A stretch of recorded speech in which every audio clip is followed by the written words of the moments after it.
90 सीटों के लिए 1715 उम्मीदवारों ने नामांकन जो है उसे भर दिया है। पहली बार 5 पार्टियां चुनाव लड़ रही हैं। 1715 नामांकन, 14 बड़े चेहरे मैदान में।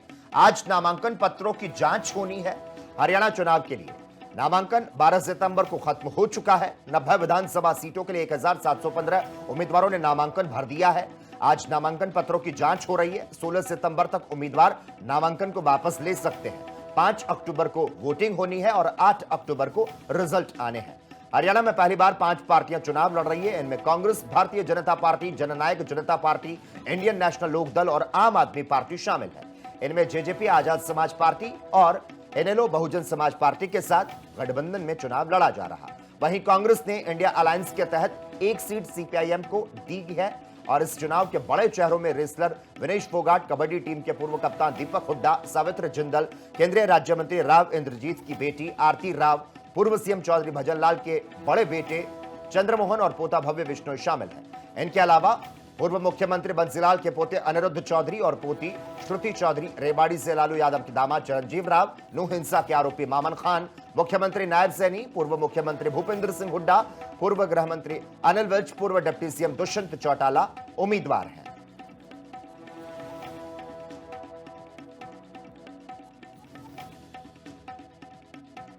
तो नामांकन पत्रों की जो जांच है वो आज होनी है। आपको बता दें 90 सीटों के लिए 1700 उम्मीदवारों ने अपना नामांकन जो है उसे भर दिया है। हरियाणा चुनाव के लिए नामांकन जो है वो खत्म हो चुका है। और इस खबर पर ज्यादा जानकारी देने के लिए इस वक्त मेरे साथ मेरी सहयोगी हरसिमरन जुड़ चुकी हैं। देखिए, 90 सीटों के लिए 1715 उम्मीदवारों ने नामांकन भर दिया है। पहली बार ऐसा है 5 पार्टियां जो है वो चुनाव लड़ रही हैं। बड़े चेहरों के बारे में आपसे जानना चाहूंगा, कौन से ऐसे बड़े चेहरे हैं जो मैदान में हैं, और जिस तरह से नामांकन पत्रों की जांच हो रही है इस खबर पर भी अपडेट चाहेंगे आपसे। बिल्कुल, आपको बता दें कि जिस तरह से नामांकन की तिथि जो है वो यहाँ पर खत्म हो गई है। अगर हरियाणा की बात करें तो वहीं पर दूसरी तरफ जो है अब अगला चरण वो शुरू हो गया है। आपको ये बता दें कि जिस तरह से पहले अब नामांकन जो था वो भरे गए हैं, अब नामांकन वापस लेने की जो बात है वो सामने आ रही है। वहीं पर अगर बड़े चेहरों की बात की जाए तो यहाँ पर रूठे और मनानों का दौर भी चलेगा, क्योंकि जिस तरह से देखा गया कि एक तरफ से पार्टियों ने टिकट दी है और वहीं दूसरी तरफ तो जिनको टिकट नहीं मिली है तो वो बागी हो गए हैं। आपको बताएं कि तकरीबन 1700 से ज्यादा उम्मीदवारों ने नामांकन भरा है। भाजपा कांग्रेस के 136 में से 91 बागी हैं जिन्होंने या तो दूसरी पार्टियां ज्वाइन कर ली या फिर निर्दलीय पर्चे भर दिए हैं। अब इसके अलावा आपको ये बता दें कि जब नामांकन के आखिरी दिन गुरुवार था, उस दिन भी 33 बगावतें हुई हैं और भाजपा में 16 सीटों पर बगावत हुई है।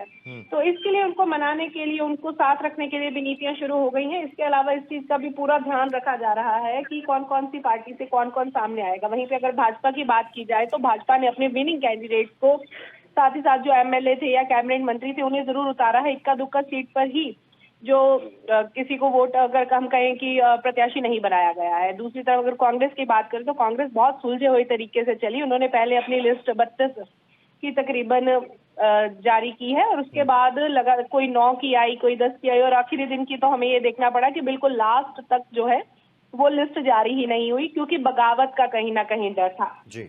तो ऐसे में कुछ चीजें ये भी देखने को मिली कि कहीं पर दादा पोता और कहीं पर माँ बेटी जो है वो भी इस तरह से रिश्ते में भी जो एक दूसरे के साथ परिवारजन लगते हैं वो भी कहीं ना कहीं आपस में खड़े हुए दिखाई दे रहे हैं, एक दूसरे का साथ देते दिखाई दे रहे हैं। वहीं अंबाला की बात की जाए तो वहां पर पिता निर्मल चौधरी को तो जरूर टिकट मिला कांग्रेस से, पर बेटी चित्रा सरवारा को नहीं मिल पाया, तो उन्होंने अपना नामांकन जो है वो निर्दलीय भर दिया। तो ऐसे में बड़े चेहरे हैं, बहुत सारे जो चीजें हैं वो देखने को मिली है, बागी चेहरे देखने को मिले हैं और आपस में रिश्तेदारी भी देखने को मिली है। अब ये देखना होगा कि आखिरकार इनको जाएगा और किस तरह से आगे की रणनीति रहेगी। बिल्कुल देखना रहेगा किस तरह से आगे की रणनीति रहती है। हरसिमरत, धन्यवाद तमाम जानकारी देने के लिए। तो हरियाणा में उल्टी गिनती शुरू, राजनीति के अखाड़े में बड़े बड़े धुरंधर जो है वो उतर चुके हैं।